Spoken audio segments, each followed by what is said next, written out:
China और America के बीच में अब लड़ाई इस कदर बढ़ गई है कि चाइना ने अब भारत से मदद मांगा है। जानेंगे क्या चल रहा है। जियोपॉलिटिक्स में इस वक्त बहुत कुछ चल रहा है, हमेशा की तरह जानने को मिलेगा बहुत कुछ। आइए जानते हैं इन खबरों को विस्तार से। 9 अप्रैल 2025 तक ट्रंप प्रशासन ने कई देशों पर भारी टैरिफ लगाए हैं, जिसमें चीन पर 50 से 104% तक का अतिरिक्त शुल्क शामिल है। ये टैरिफ अमेरिकी अर्थव्यवस्था को बढ़ावा देने और नौकरियों की रक्षा करने के उद्देश्य से लगाया गया है, लेकिन इससे वैश्विक बाजार में उथल-पुथल मच गई। चीन ने इसे गलती पर गलती करार दिया और जवाबी कार्रवाई की धमकी दी। एशियाई बाजारों में शंघाई कंपोजिट और हांगकांग के हैंग सेंग जैसे सूचकांकों में भारी गिरावट देखी गई। जापान जैसे देश, जहां निटेंडो जैसी कंपनियां आधारित हैं, इनको भी 24% टैरिफ का सामना करना पड़ रहा है, जिसके कारण निटेंडो ने अपने स्विच 2 के प्री ऑर्डर अमेरिका में रद्द कर दिए हैं। और ट्रंप के टैरिफ से कुछ ऐसा ही खतरा अब देखने को मिल रहा है। चीन, जापान, बांग्लादेश जैसे देशों पर शुल्क लगने से देश भी जवाबी कार्रवाई कर सकते हैं। इससे अमेरिकी कंपनियां जो इन देशों में सामान बेचती हैं वो भी प्रभावित होंगी और वैश्विक मंदी की भी आशंका बताई जा रही है। इतिहास बताता है कि टैरिफ एक तलवार की तरह है, ये दुश्मन को चोट पहुंचा सकती है, लेकिन गलत इस्तेमाल से खुद को भी नुकसान हो सकता है। आज के टैरिफ के परिणाम आने वाले हफ्तों में साफ होंगे, लेकिन स्मूथ होले की तरह यह भी दुनिया को एक बड़े आर्थिक संकट की ओर धकेल सकता है। खैर,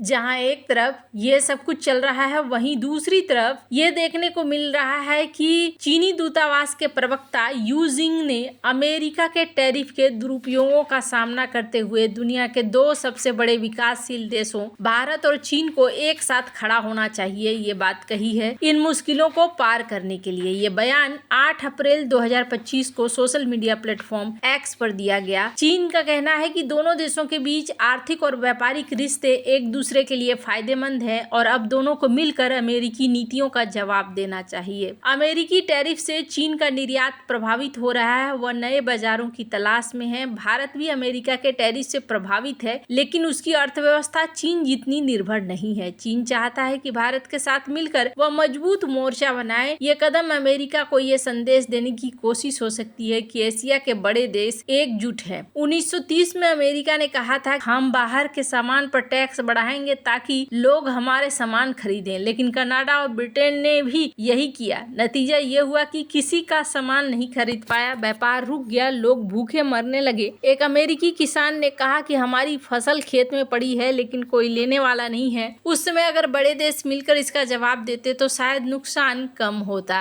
अगर भारत और चीन साथ आते हैं तो वो अपने व्यापार को बढ़ा सकते हैं, अमेरिकी टैरिफ का असर कम कर सकते हैं। मिसाल के तौर पर भारत चीन को पेट्रोलियम, सब्जी, तेल बेच सकता है, जैसा कि हाल की खबरों में जिक्र है, लेकिन दोनों देशों के बीच विवाद और भरोसे की कमी है। 1930 में भी देशों ने एक दूसरे पर भरोसा नहीं किया और नुकसान सबका हुआ। ये एकता अमेरिका को दबाव में ला सकती है, लेकिन अगर गलत कदम उठा तो वैश्विक मंदी भी आ सकती है, जैसा 1930 में हुआ था। अभी देखें तो चाइना ने तो ये बातें कही है, पर भारत के वाणिज्य और उद्योग मंत्री पीयूष गोयल ने कहा है कि मौजूदा वैश्विक व्यापार संकट के लिए ट्रंप को दोष देने के बजाय चीन को जिम्मेदार ठहराना चाहिए, क्योंकि उसने 3 दशकों तक अनुचित व्यापारिक प्रथाओं के जरिए अपनी अर्थव्यवस्था को बढ़ाया है, जिससे भारत जैसे देशों को नुकसान हुआ है। पीयूष गोयल ने मुंबई में इंडिया ग्लोबल फोरम में कहा कि चीन ने 2001 में WTO में शामिल होने के बाद से अनुचित तरीके का इस्तेमाल किया। छिपी हुई सब्सिडी, श्रम मॉडल में गड़बड़ी, अनुचित व्यापार प्रथाएं शामिल है। गोयल का कहना है कि दुनिया ने इस पर आंखें मूंद ली, जिसके कारण चीन तेजी से बढ़ा, लेकिन यह भारत जैसे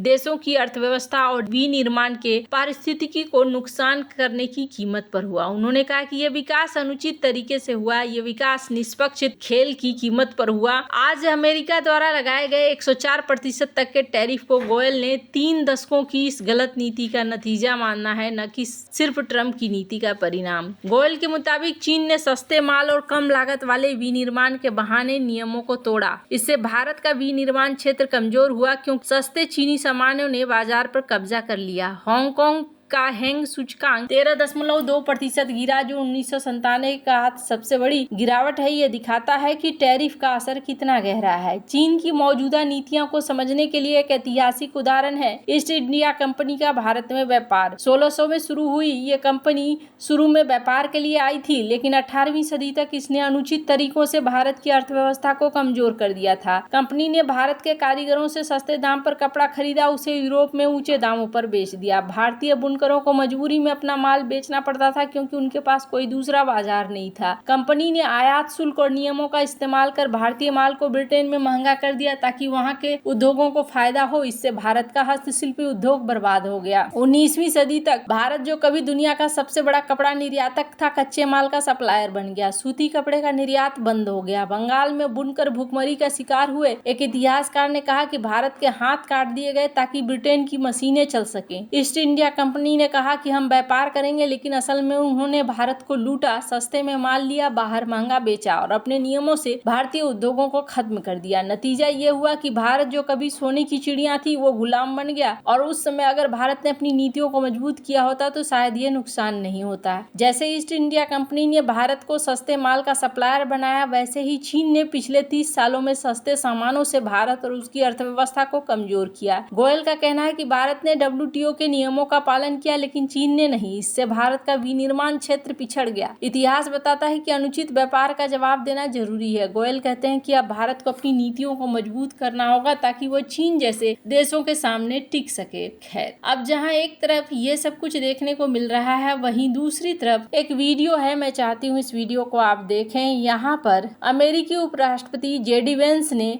एक बयान दिया है, जिस बयान ने चाइना को बहुत ही ज्यादा अपमानजनक लगा है। यहाँ पर अपनी नीतियों का बचाव करते हुए JD वेंस ने कहा कि हमने चीनी किसानों से पैसे उधार लिए, ताकि उन चीनी किसानों द्वारा बनाए गए सामान को खरीद सकें। यह बयान उन्होंने राष्ट्रपति डोनाल्ड ट्रंप की टैरिफ नीतियों का बचाव करते हुए दिया, जिसमें चीन से आयात पर 50% से 1 तक का अतिरिक्त शुल्क लगाया गया है। वेंस का इशारा है कि अमेरिका का व्यापार घाटा चीन की वजह से बढ़ा है, क्योंकि अमेरिका चीन से सस्ता सामान खरीदने के लिए उधार लेता रहा है। और यहाँ पर देखने को मिल रहा है कि चाइना ने इसका जवाब दिया है, और चीनी विदेश मंत्रालय के प्रवक्ता लिन जियान ने कहा कि यह बयान अज्ञानता और असभ्यता को दर्शाता है। यह न केवल चीन के लोगों का अपमान है, बल्कि अमेरिका की अपनी आर्थिक नीतियों की विफलता को भी छुपाने की कोशिश है। चीनी सोशल मीडिया, खासकर वीवो पर कई यूजर्स ने वेंस को चीन में बैन करने की मांग की। कुछ ने कहा कि वेंस को हमारे देश में घुसने की इजाजत नहीं मिलनी चाहिए। यह बयान उस समय आया है जब अमेरिका और चीन के बीच व्यापार युद्ध अपने चरम पर है। ट्रंप ने 7 अप्रैल को चीन को 34% काउंटर टैरिफ हटाने के लिए 24 घंटे का अल्टीमेटम दे दिया, वरना सख्त कदम की धमकी दे दी है। इस तरह के बयान और व्यापारिक तनाव को समझने के लिए 1980 के दशक में जापान अमेरिका व्यापार युद्ध एक अच्छा उदाहरण है। उस समय जापान तेजी से एक आर्थिक महाशक्ति बन रहा था। उसकी कारें और इलेक्ट्रॉनिक्स अमेरिकी बाजार में छा गए थे। अमेरिका को लगा कि जापान अनुचित व्यापार प्रथाओं, जैसे सस्ते दाम, सरकारी सब्सिडी से अमेरिकी उद्योगों को नुकसान बना रहा है। 1980 के दशक में अमेरिकी नेता जापान को आर्थिक दुश्मन कहने लगे। 1987 में अमेरिकी सांसदों ने जापानी इलेक्ट्रॉनिक्स की डंपिंग की आलोचना करते टोशिबा के मशीनों को हथौड़ों से तोड़ दिया। टैरिफ, अमेरिका ने जापानी सामानों पर 100% टैरिफ लगा दिया, खासकर सेमीकंडक्टर और कारों पर। 1985 में प्लाजा समझौते के तहत जापानी येन की कीमत बढ़ाई गई, ताकि जापानी सामान महंगा हो जाए। जापान ने जवाब में अपनी रणनीति बदली। उसने अमेरिका में ही फैक्ट्रियां खोलना शुरू कर दिया, जैसे टोयोटा केंटकी के प्लांट लगाए गए। इससे अमेरिका में नौकरियां पैदा हुई, तो तनाव कुछ कम हुआ। तो अब यहाँ पर